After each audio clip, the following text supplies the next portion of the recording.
period about 15 years ago, and his whole ass tried to blackball me out of the industry, but by the grace of God, because I'm one of God's favorites, I'm still standing. I'm still here. I'm still working. All right. Take y'all back. I was about 15. I was 15 about 15 years ago. I can't remember what year that. We were 2020. I was about 2010, right? I was filming For Better or Worse, a show that was on TBS. It was like a spinoff of the Why Did I Get Married?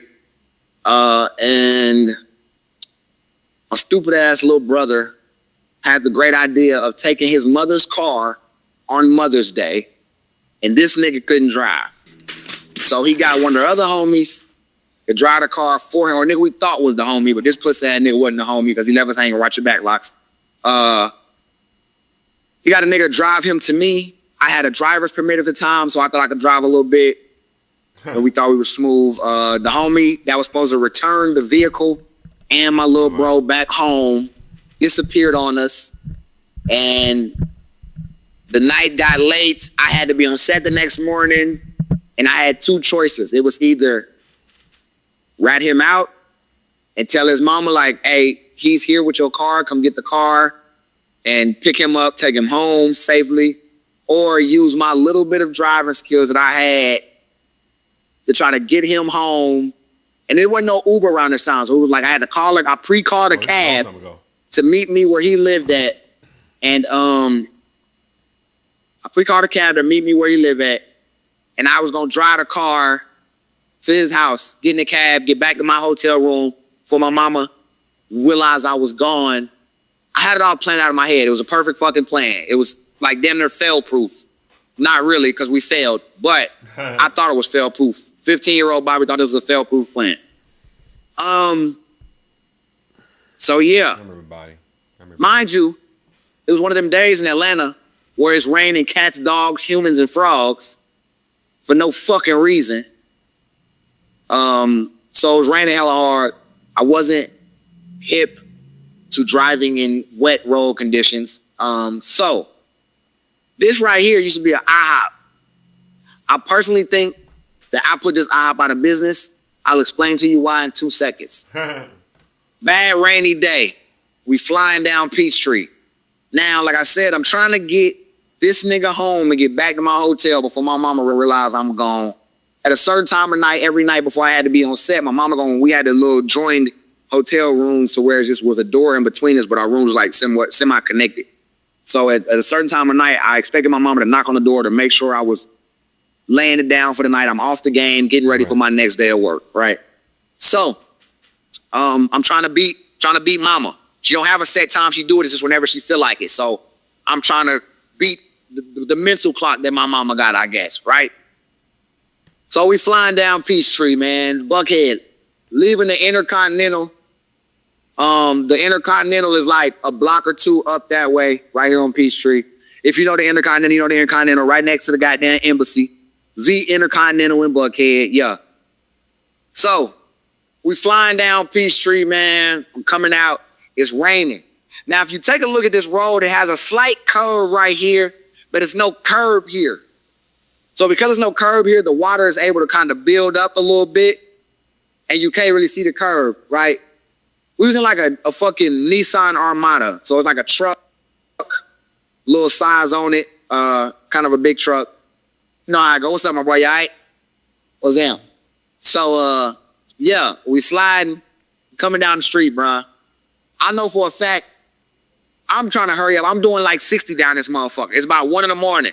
Mind you, I said this is fucking Mother's Day. Mother's Day 2010, y'all. It's on Mother's Day. We disappointed the shit out of our mamas on Mother's Day. So, this little curve right here, if you see up there where it really curve at, kind of go in, that's where it got bad for me. As I'm flying out this bitch doing 60, I'm in a truck, so it's a little, it's a little top heavy, little, you know what I mean, the weight. I don't know how to drive that well yet. Okay, so we approaching this little area right here, and as we're approaching this area, I kind of see the curve in the road a little too late. As a rookie amateur driver, instead of just letting off the gas and kind of letting the car coast and kind of just, whipping that motherfucker how I would now today, I panicked. I slammed on the brakes. Big ass truck, we hydroplane. Like I said, it's a Nissan Armada. You can put a Nissan Armada in this motherfucker. We go back. Shorty fuck with a Nissan Armada here. Nigga, I slam on the brakes. Boom. So the motherfucker kind of hydroplane.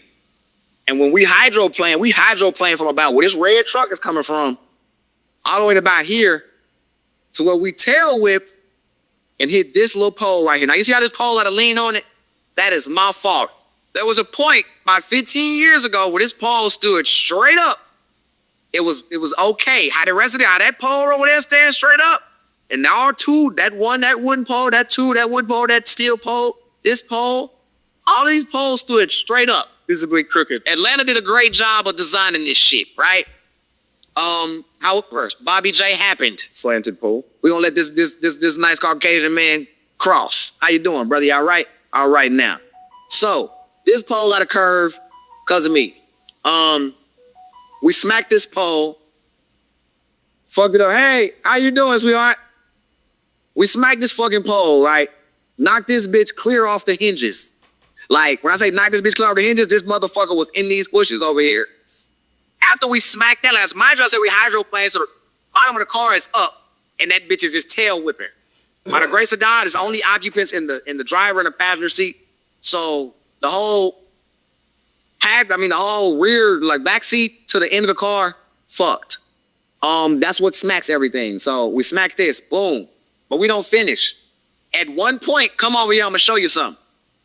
Now, Atlanta has done a great job replacing this electric box because we completely destroyed this fucking electric box. This motherfucker was no longer. And they just replaced it, got over the last 5 years. Atlanta, y'all dead ass wrong for letting that motherfucker be fucked up for 10 years. But that's another story. This electric box was destroyed, okay?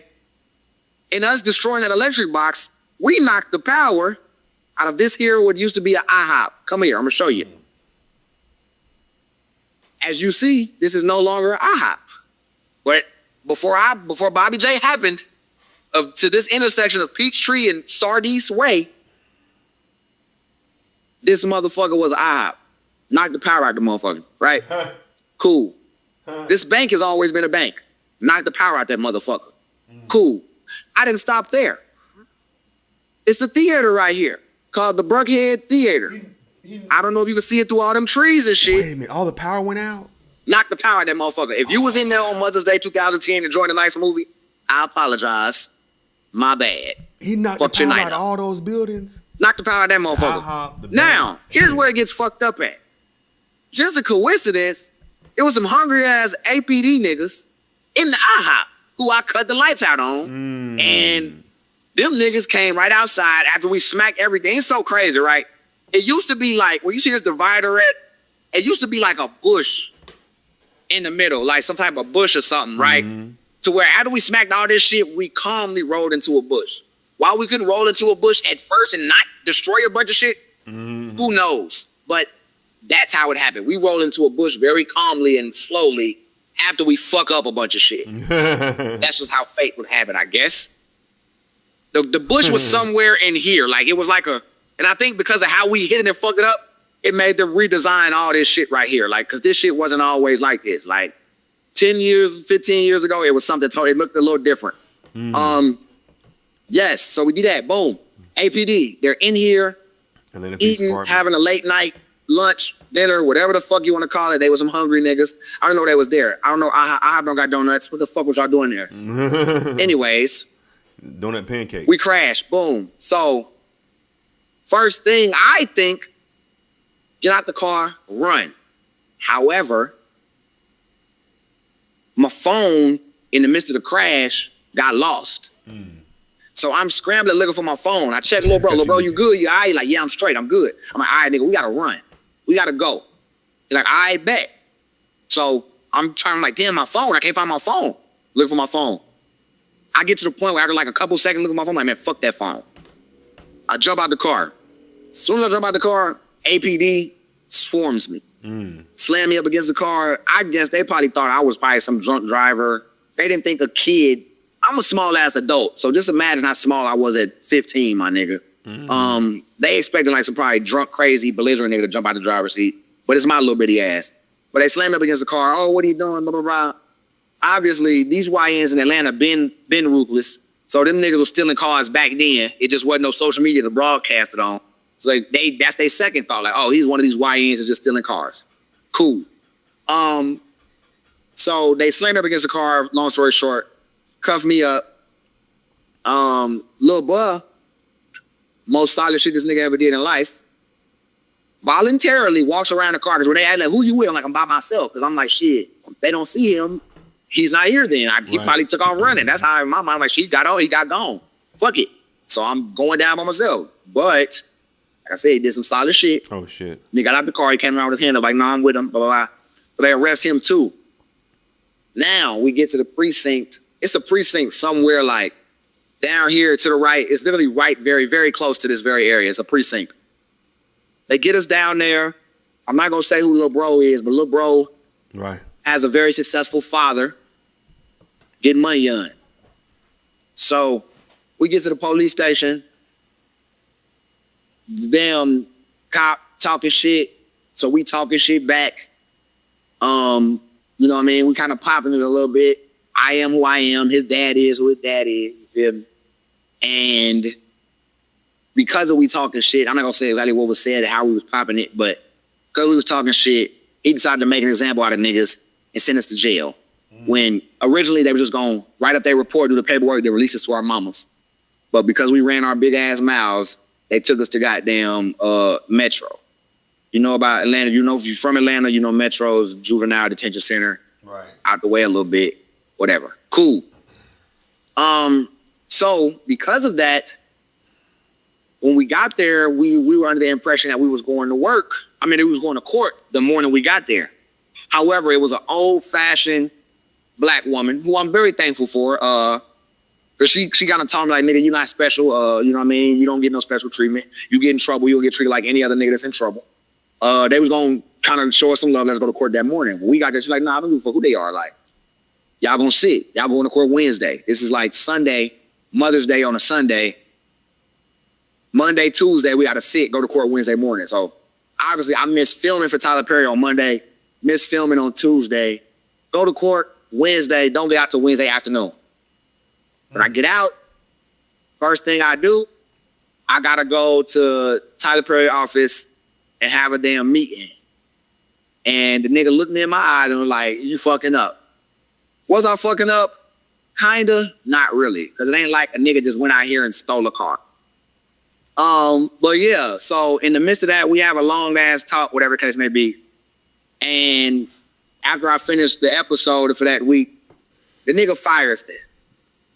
And in my opinion, I feel like as a black man, so in my opinion, in that moment, if the roles were reversed and I am a older black male and I, you know what I mean, I kind of got the game in my hand, let these people cross. Y'all go ahead across. Yeah, if I'm you know what I mean, in that position, if the roles were reversed, I feel like that's a teachable moment. That's a moment to take a young black man that's almost veering into the wrong direction under your wing and just, you know what I mean, show him like, nah, stay this way, go this way.